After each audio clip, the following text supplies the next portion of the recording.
La tipicidad. Concepto. En la teoría analítica del delito es necesario estudiar la tipicidad como elemento esencial del mismo. Es un factor de conocimiento de la antijuricidad.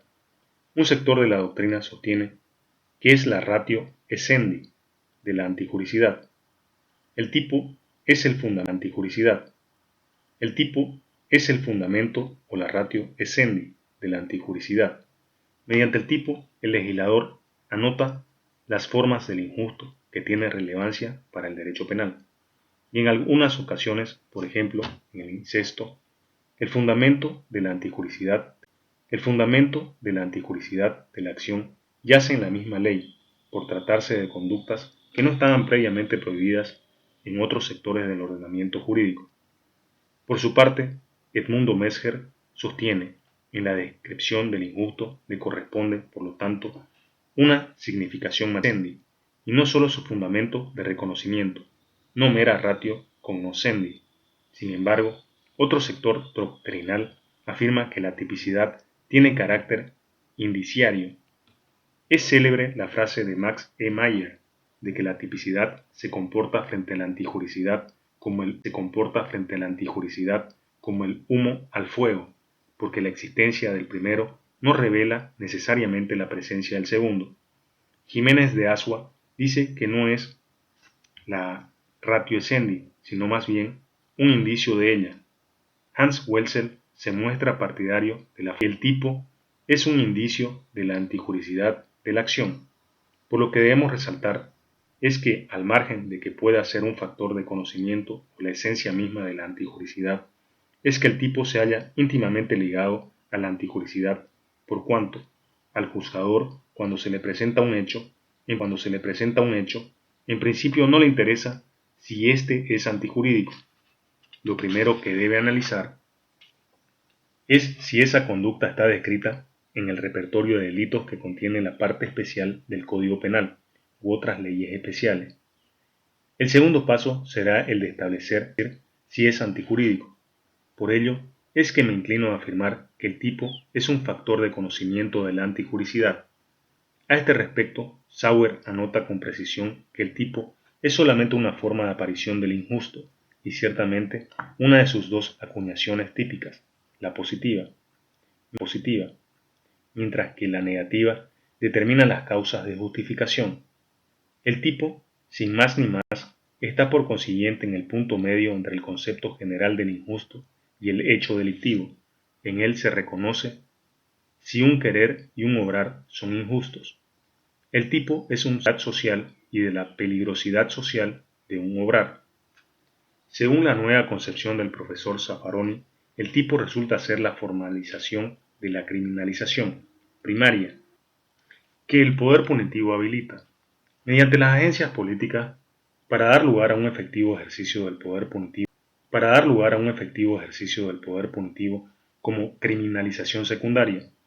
La fórmula textual de selección de acciones, el poder punitivo la utiliza para seleccionar a personas en razón de sus características y, en la mayoría de los casos, en razón de la estructura del sistema penal,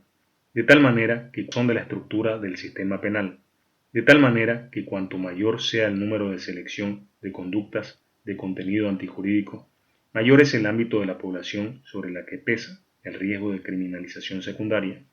Por ello es que cuanto más idónea sea una doctrina penal para reducir interpretativamente los tipos penales, menor será el poder punitivo de selección personal.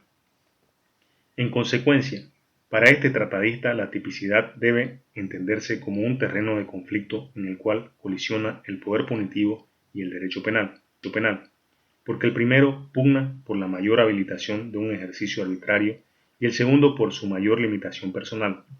De todas esas consideraciones, el citado profesor define al tipo como la fórmula legal necesaria al poder punitivo para habilitar su ejercicio legal y al derecho penal para reducir pragmas, conflictos y para valorar limitativamente la prohibición penal de las acciones sometidas a decisión jurídica.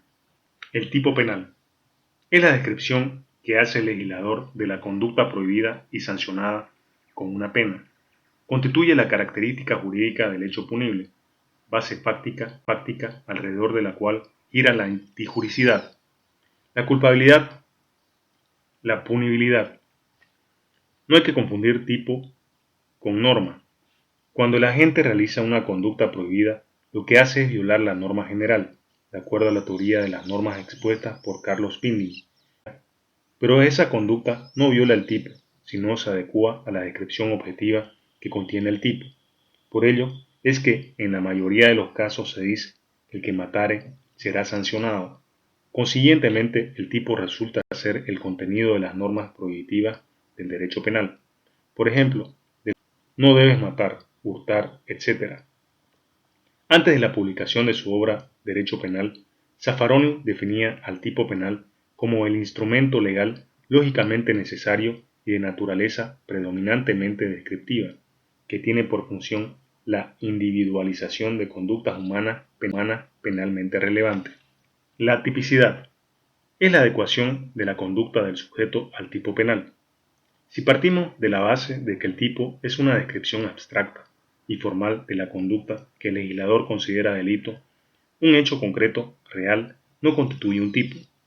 El hecho se adecua al tipo, pero no es el tipo. Por tal razón, el elemento categoría del delito no es el tipo, sino la tipicidad, es decir, la cualidad del hecho concreto de conformarse a la descripción abstracta trazada por el legislador. Como dice Zaffaroni, es necesario establecer un juicio de tipicidad, es decir, la averiguación que sobre una conducta se efectúa para saber si presenta los caracteres imaginados por el legislador, siendo la tipicidad el resultado afirmativo de ese juicio. Para ello es necesario establecer un juicio de tipicidad para determinar si en el hecho se presentan todos los presupuestos de la confirmación de ese juicio. Si bien es cierto que inicialmente el tipo contiene una descripción objetiva del hecho, sin embargo, al momento de imputarle al autor la comisión de ese hecho, no solamente debe existir la subsunción de esa conducta, sino la interpretación técnica, que es de esa conducta, sino la interpretación técnica, que es evidentemente jurídica y consiguientemente valorativa. La interpretación de los tipos penales está inextricablemente ligada al juicio por el cual se determina si una acción real y concreta es típica, o sea, si constituye materia real y concreta es típica, o sea, si constituye materia prohibida, lo que también es un juicio valorativo, jurídico, acerca de una acción y de su obra, un pragma. Funciones. Garantizadora. En el derecho penal contemporáneo, la tipicidad es la garantía del principio de legalidad, por cuanto actualmente el juez que tiene que juzgar por alguna conducta necesariamente debe acudir a la parte especial del Código Penal y determinar si esa conducta está acuñada como tipo penal. De lo contrario, no procede ningún juzgamiento. Los tipos penales protegen la identidad jurídica de la sociedad. La parte especial del Código Penal, con su repertorio de tipos penales, desarrolla, actualiza y concreta el apotegma del principio de nulla poene sine lege, como dice Rodríguez de Besa, es una consecuencia inevitable del principio de legalidad. Esto de los casos en los que se puede y se debe aplicar la pena, supuesto, claro está, la culpabilidad. Además de constituir la garantía del principio de legalidad, el tipo penal cierra el paso a la analogía y sirve de coto a interpretaciones arbitrarias. Asimismo, constituye la frontera entre el delito consumado y la tentativa. A este respecto, Soler afirma, una de las funciones más importantes del tipo penal es su función limitadora y tiene aplicación en los casos en los que se fije el concepto de delito consumado y de la tentativa. Asimismo, tiene importancia en el problema de limitar la responsabilidad en las consecuencias del delito. Fundamentadora. El tipo penal es presupuesto de la antijuricidad, ya que una determinada conducta no puede ser calificada como delito mientras el legislador no la haya descrito plenamente.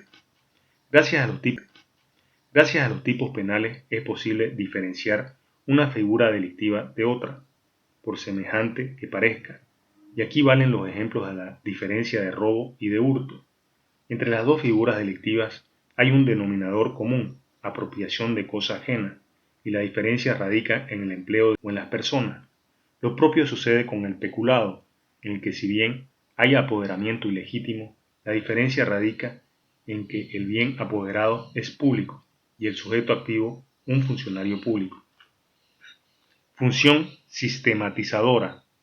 La tipicidad constituye un nexo. El estudio del tipo da lugar a que se viabilice la relación entre la parte especial y la parte general.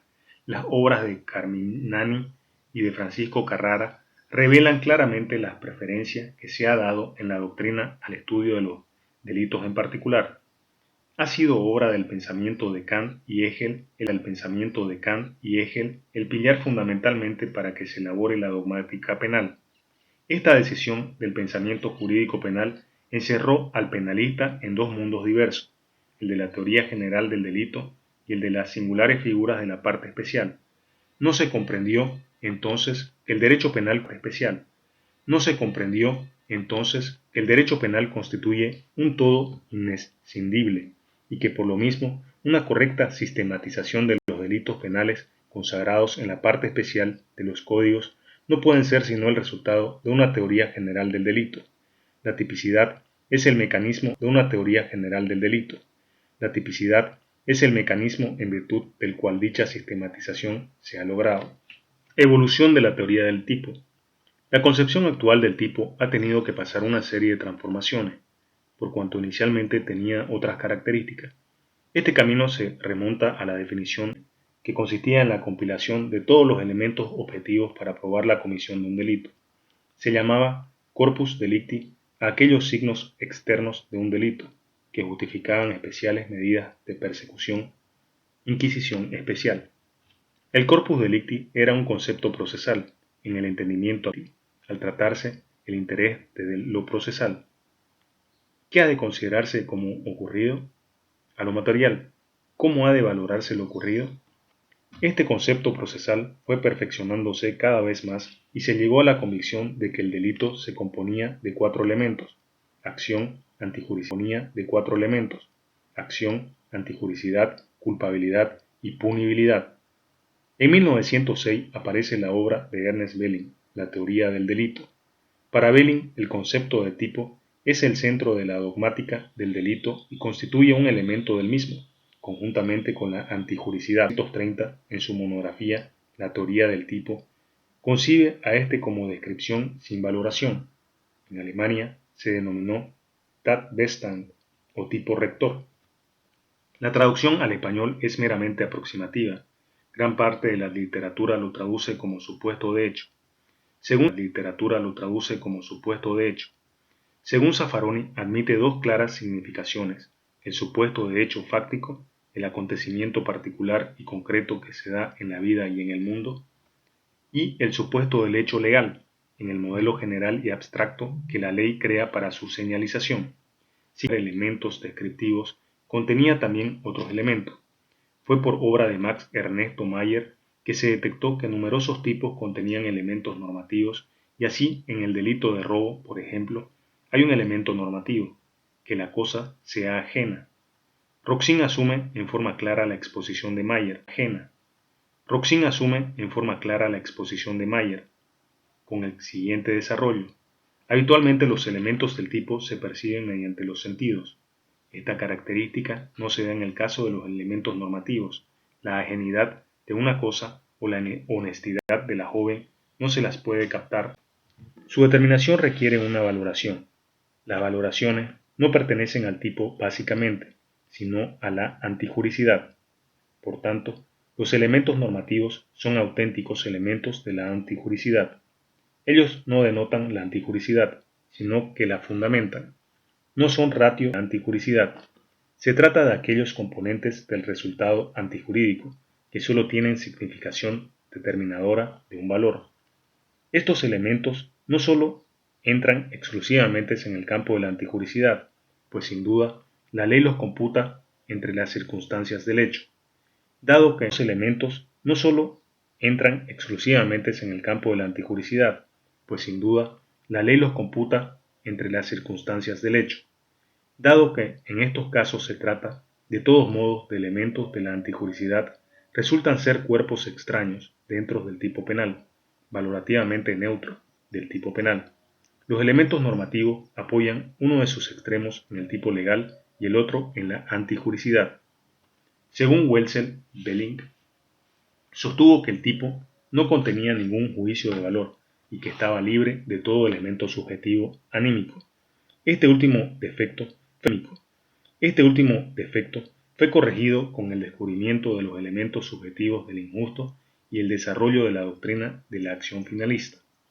Finalmente, y por estudios de Edmundo Mesker, se estableció que en el tipo habían elementos subjetivos. Por ejemplo, en el robo no solo se requería que la cosa el ánimo de lucro. Por ello, la tipicidad se convierte en ratio essendi de la antijuricidad. La acción por una parte debe ser típicamente antijurídica y por otra personalmente imputable. Es punible solo el que actúa típicamente. Todo hecho punible es por consiguiente un injusto típico. Por ello se llegó a la conclusión de que la tipicidad es un elemento indispensable del delito y en consecuencia la definición del mismo, acción típicamente antijurídica y culpable. Finalmente, la teoría finalista del delito sostiene que en el tipo se halla inserto el que despoja a la culpabilidad de este elemento, dejándole como un simple reproche. Elementos del tipo. La doctrina es uniforme al señalar que el tipo contiene elementos objetivos, son los materiales, los normativos, por ejemplo, la ajenidad de la cosa, y elementos subjetivos, las características de la figura delictiva, además de las condiciones objetivas de punibilidad. Elementos descriptivos. El tipo contiene conceptos que el autor puede conocer a través de sus sentidos, puede tocarlos, cosa mueble, o sentirlos, la satisfacción sexual, de una constatación fáctica, por lo que pueden entenderse como descriptivos, aunque la precisión de su exacto contenido requerirá la referencia a una norma y manifestar así un cierto grado de contenido jurídico.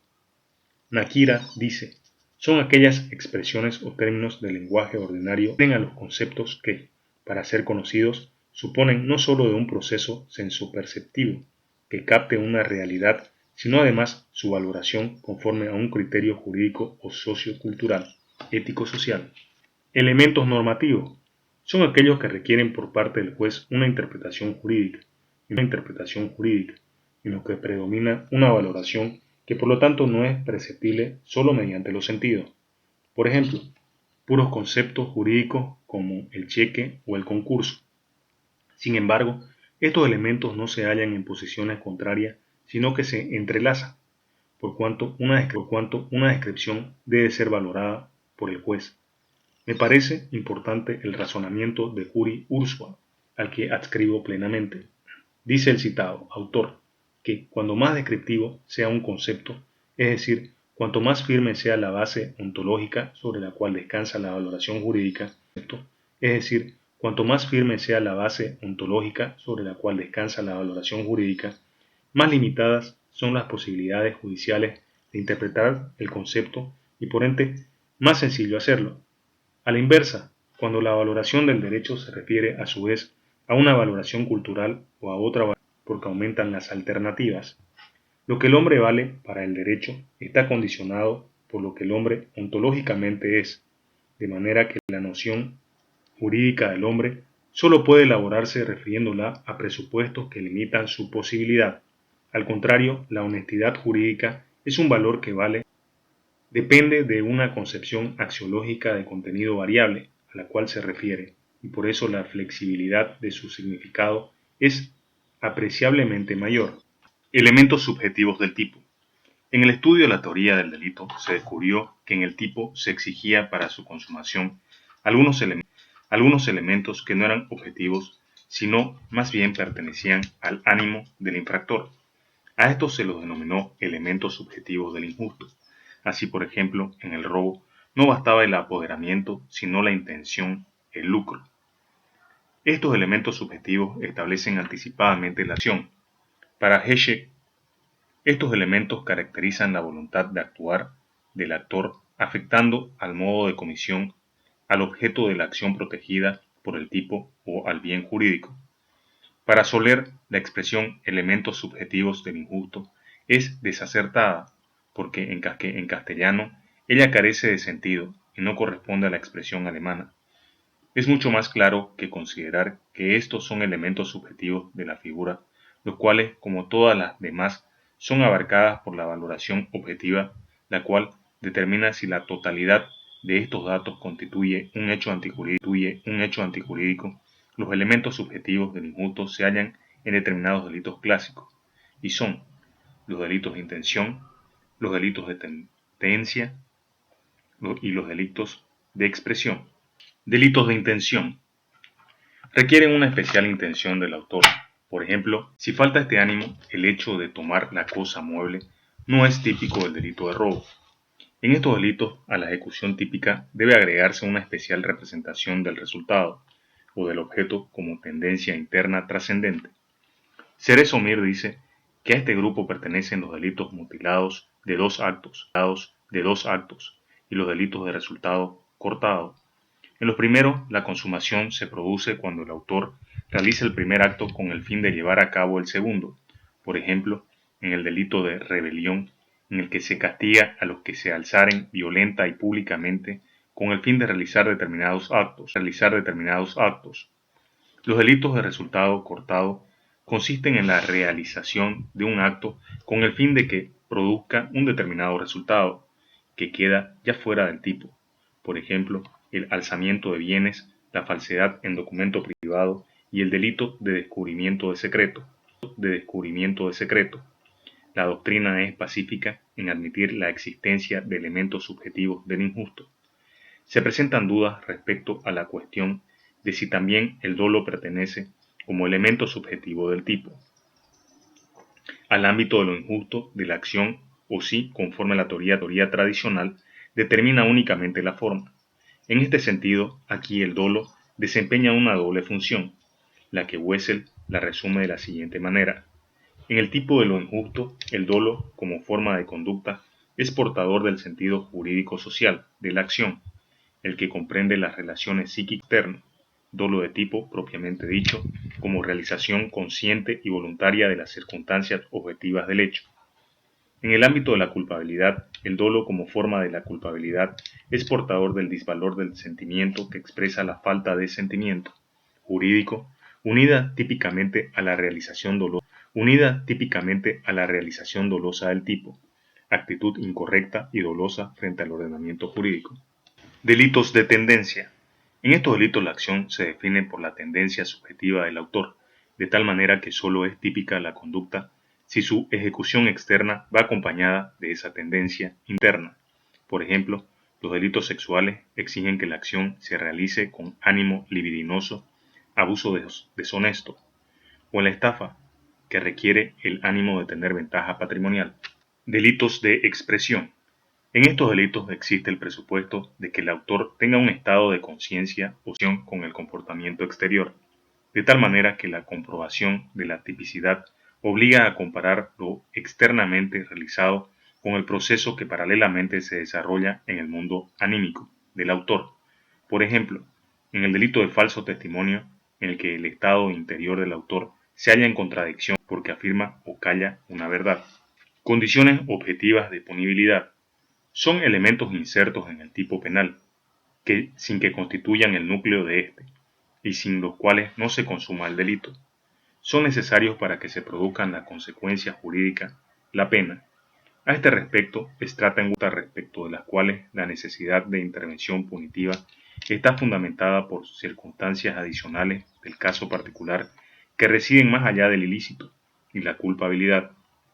O bien, puede suceder que tal intervención esté debilitada o aún anulada por dicha circunstancia. Existe una confusión Existe una confusión con las condiciones objetivas de procedibilidad, es decir, aquellos casos en los que no se puede seguir un proceso penal por ausencia de requisitos. Por ejemplo, la querella en los delitos de carácter privado, la licencia respectiva del colegio de abogados causídico pueda ser enjuiciado por delitos cometidos en el ejercicio de la profesión. Algún sector de la doctrina afirma que estas condiciones se hallan fuera de tipo, y así por ejemplo Maurach dice, las condiciones objetivas de punibilidad son aquellos elementos del delito situados fuera del tipo, cuya el actuar típico antijurídico conlleve consecuencias penales, a pesar de ser componentes globales del acontecer y de la situación en los que la acción indica, no son, sin embargo, propiamente parte de esta acción. Wessel afirma que constituyen un anexo de este tipo, y que sólo interesa su existencia objetiva, o su inexistencia en el caso concreto. Si bien no existe uniformidad de criterios, yo me inclino por la corriente de que las condiciones objetivas de punibilidad son verdaderos elementos del tipo, que indudablemente no contiene el dolo, y tampoco tiene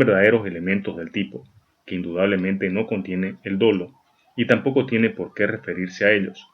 Rodríguez de Besa dice que se trata de elementos unidos a la acción tipificada en la ley, pero no por una relación de causalidad.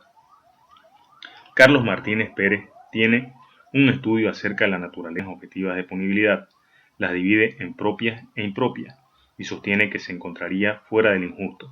Dice este autor, la noción de condición objetiva de punibilidad se emplea como categoría dogmática para denominar todo aquello que perteneciendo a los presupuestos se halla fuera del injusto, y más concreto, cabe reseñar que se recurre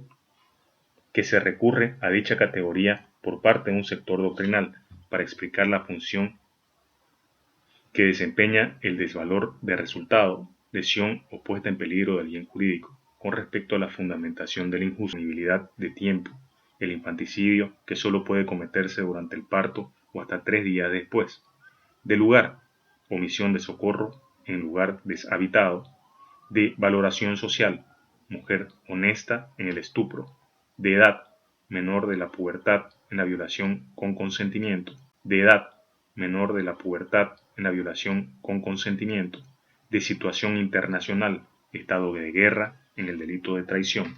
Estructura del tipo.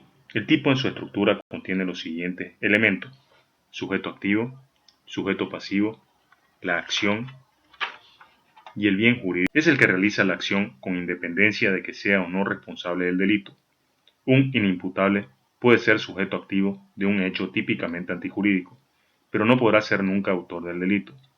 En atención al sujeto activo, los delitos se clasifican en delitos propios, en los que el autor requiere de un, por ejemplo, para el peculado, funcionario público, prevaricato, el juez. Delitos impropios, que pueden ser cometidos por cualquier persona. Por eso en la mayoría de los tipos penales, el tipo empieza con el término el que. De propia mano, en los que el sujeto activo debe, ejemplo, la bigamia. Delitos colectivos, que requieren la participación de 2 o más personas, asociación delictuosa, rebelión, sedición, y delitos singulares en los que uno solo es el autor. Sujeto pasivo, es la víctima sobre quien recae la acción. En algunos tipos se exige la víctima sobre quien recae la acción. En algunos tipos se exige una calidad determinada del sujeto pasivo, por ejemplo, feto en el aborto, mujer honesta mayor de la edad de pubertad en el estupro. En otros tipos penales, el sujeto pasivo resulta ser toda una colectividad, por ejemplo, Estado boliviano. En los delitos contra la seguridad común, la sociedad. En los denominados de delitos lesa humanidad, como el genocidio, el narcotráfico, trata de blancas, es la comunidad internacional. Las personas jurídicas pueden ser sujeto pasivo del delito. La acción es ser sujeto pasivo del delito. La acción es el núcleo del tipo penal, que se traduce en un verbo rector: matar, robar, violar, defraudar. Por la acción existen también diferentes clases de delitos, cuyo desarrollo lo hicimos al tratar las clasificaciones de los mismos. Bien jurídico protegido. Los tipos penales se hallan agrupados en capítulos y estos a su vez en títulos. Cada título contiene un bien jurídico protegido y así, por ejemplo, el título 1 del libro segundo protege el bien jurídico denominado seguridad del Estado. Constituye el eje central para la clasificación de los delitos. Los bienes jurídicos son aquellos valores que el legislador les concede protección jurídica. Por ejemplo, la vida, honor, el patrimonio. Según Heschek, son aquellos intereses de la vida de la comunidad a los que presta protección el derecho penal. Para Zaffaroni, el bien jurídico penalmente tutelado es la relación de disponibilidad de una persona tutelado, es la relación de disponibilidad de una persona con un objeto protegido por el Estado, que revela su interés mediante normas que prohíben determinadas conductas que las afectan, las que expresan con la tipificación de esas conductas. Para Nakira, es todo bien, estado de cosas de carácter ideal, proveniente de la persona o del orden social comunitario, que por estimarse valioso e indispensable para el digno, justo y responsable desarrollo del individuo o de la colectividad en democracia y libertad, está jurídico penalmente protegido. Los bienes jurídicos de ninguna manera del mundo real. No se puede agarrar con las manos la vida, el honor, sino son valores ideales en la vida social. Por ello es importante diferenciar el bien jurídico protegido del objeto material del delito. El objeto que recibe la acción es el objeto material, por ejemplo, la persona humana. A este respecto dice Maurach, el bien jurídico no equivale al llamado objeto de la acción, al concreto objeto sobre el cual ella se ejecuta corporalmente. El hecho de que en casos excepcionales, en especial en los de objetos de la acción de carácter único e irreproducible, el bien jurídico y el objeto de la acción puedan de hecho coincidir, no debe empero conducir a una equiparación semejante, la que podría llevar a conclusiones erróneas frente a los hechos punibles contra la colectividad, efectos tan importantes para la interpretación, la exclusión de la ilicitud y el derecho a presentar querella penal, etc. No son vinculados por el derecho con el objeto de la acción, sino con el bien jurídico y la persona de su titular. En cuanto al portador, de acuerdo a nuestra sistemática, puede ser un particular o el Estado. Sin embargo, habida cuenta que una de las es que es de orden público. La lesión de los bienes jurídicos faculta exclusivamente al Estado a ejercer el ius puniendi. Con sobrada razón el profesor Cerezo Mir afirma: los bienes del individuo son protegidos por el derecho penal, solamente en la medida en que el objeto de la protección del derecho es además solo el bien jurídico mismo y no el interés que pueda tener en él su portador. El bien jurídico es por ello siempre un bien del derecho y no